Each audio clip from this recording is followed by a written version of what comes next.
Just when you thought you'd seen and heard it all, this list is here to reveal a whopping 10 more truly insane or deeply unexpected Star Wars facts that you will find yourself struggling to believe at first. Because I am Gareth, this is What Culture Star Wars, and here are 10 more unbelievable Star Wars facts that are somehow true. Number 10, the voice of Asajj Ventress also sang "Give It To Me, Baby." Quickly going on to become one of the coolest and most complex characters within the galaxy far, far away outside of the big screen tales, Dathomirian Force user Asajj Ventress has spent time as everything from a Night Sister, to a Jedi Padawan, to Count Dooku's apprentice, to a bounty hunter over the years. And throughout the Star Wars, The Clone Wars and Bad Batch animated series, and in a few video games, the character was voiced by the fantastic Nika Futterman. Along with her terrific work as the figure seen clashing with Anakin Skywalker and Obi-Wan Kenobi, Futterman has also lent her vocal talents to the music world too. And in a fact that will no doubt well and truly blow your mind, the same woman who voiced Ventress actually uttered the famous "Give It To Me, Baby" part of the Offspring's famous "Pretty Fly for a White Guy" banger. That's right, the same voice heard spitting verbal venom at our heroes in the Star Wars galaxy unbelievably helped create this memorable piece of 90s punk rock. What a weird world, baby. Number 9, what actually went into creating the sound of a blaster firing and a TIE fighter? Some of the most iconic sounds ever to pop up in Star Wars have come from some of the most unexpected and unbelievable of places. Take the sound of the blaster fire heard whenever a stormtrooper attempts to hit the target. This was actually discovered when sound designer Ben Burt was hiking through the Poconos, with his backpack accidentally getting caught on a guy wire. The wires used to add stability to structures that are freestanding, and creating an interesting sound. From here, he'd go on to check out a few radio towers in Los Angeles, before proceeding to hit more guy wires until he eventually found the perfect sound to use for a blaster shot. That's not the only unlikely sound eventually used to create Star Wars magic either. As noted by popular mechanics, Burt also took the noise elephants could be heard making in the 1958 movie The Roots of Heaven, slowed them down and then combined them with the sound of a car driving through water, to create the sound of a TIE fighter roaring through space. And now you'll never be able to listen to those legendary Star Wars noises the same way again. And while we're talking about sound effects in this galaxy far, far away, I want to know right now in the comment section down below, what do you think is the best sound in all of Star Wars? Number 8, his real name wasn't actually Max Rebo. As far as background figures go in the worlds of Star Wars, there aren't many quite as adored as the blue jizzwhaler known as Max Rebo. Bobbing along and unleashing musical brilliance on his red ball jet organ within Jabba the Hutt's palace during Episode 6 Return of the Jedi, the character ultimately became something of a cult favourite. But what you may not have realised and may struggle to believe after all these years of Rebo worship is that this little elephant-looking Ortolan wasn't actually using his real name when performing in the Max Rebo band. Nope, that moniker was simply his stage name, in Legends continuity at least. Whereas in canon the musician goes by the name of Maximilian Max Rebo, in Legends he was actually born Cerulean Fantele, with the talented musician opting for the name change after being discovered in his younger years by Ivar Orbus. Do you want another unexpected Rebo detail? Of course you do. In that same Legends continuity, it turns out that the ever-hungry Rebo actually also agreed to a deal which required the Max Rebo band to play their music in Jabba's palace for life. And how were Max and his brassed-off bandmates paid? With unlimited food and drink, obviously. Doesn't sound like a bad gig. Number 7, a song mocking Darth Vader was banned and got the band sent to the Kessel Mines.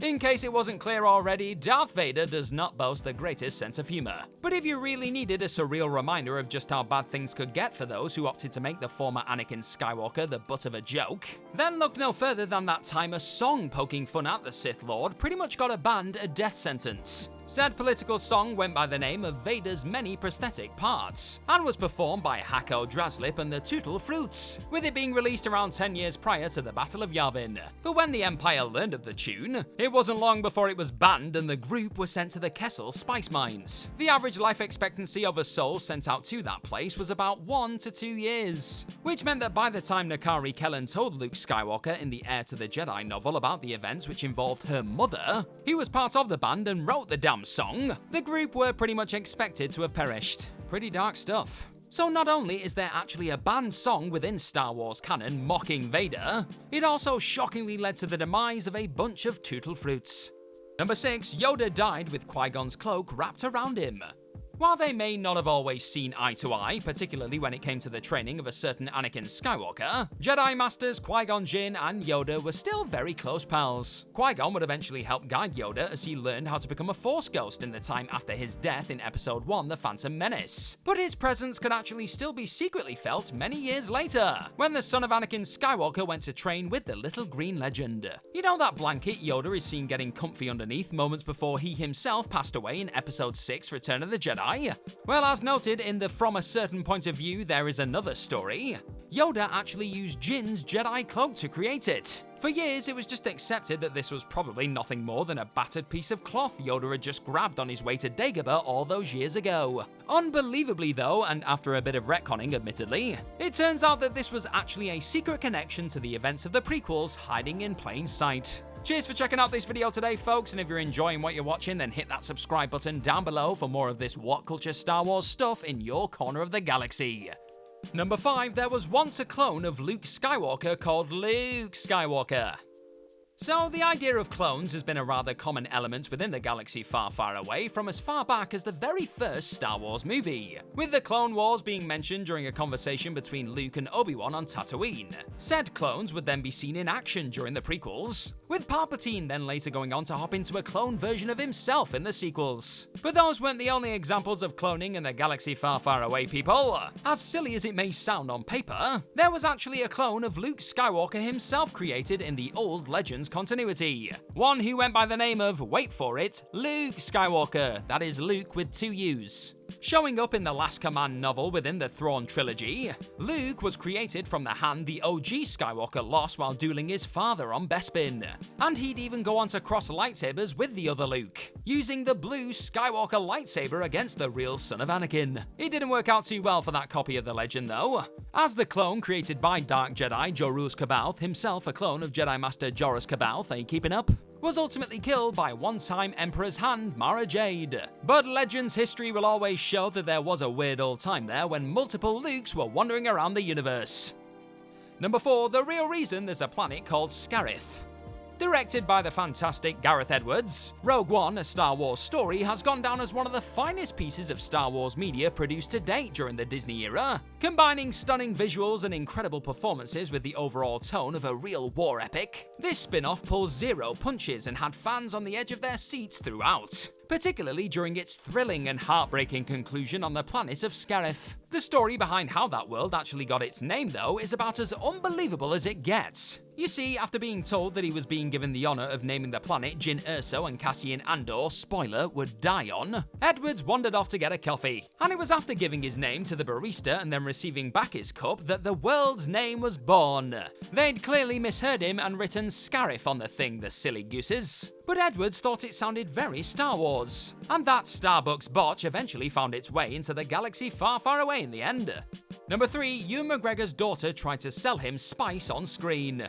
Remember when Ewan McGregor's Obi-Wan Kenobi made his way over to the Hong Kong-inspired Dayu as he looked to rescue a young Princess Leia in his long-awaited series on Disney+? Well, it was here when the Jedi Master found himself being offered some spice by a pink-haired dealer known as Tetha Grigg. But this wasn't actually just a random new young star looking to make a name for themselves in a big Star Wars TV show. You may be shocked to learn that this was McGregor's own real-life daughter, Esther Rose McGregor, making her Galaxy Far, Far Away debut.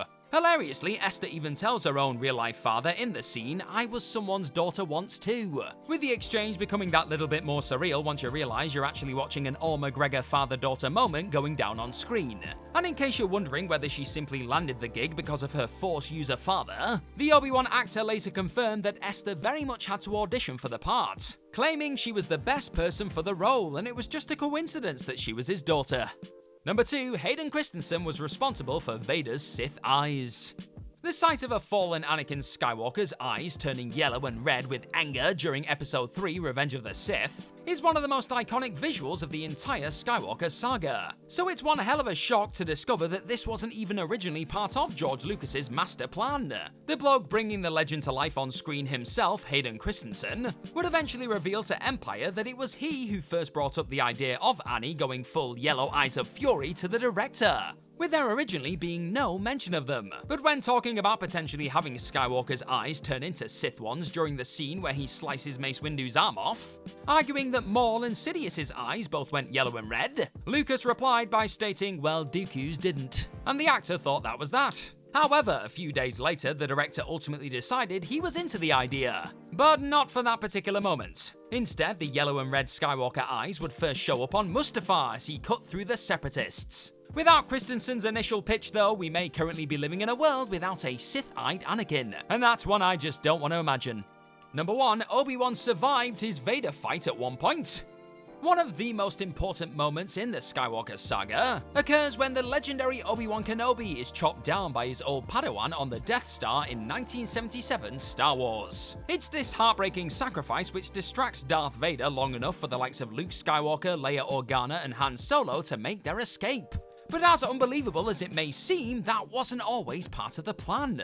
Had George Lucas and co. opted to stick with the ideas thrown down in earlier versions of the script, for what would eventually become known as Episode 4, A New Hope, ideas that would then lead to some interesting pieces of early concept art, then perhaps Kenobi would have actually found a way to survive that Vader showdown.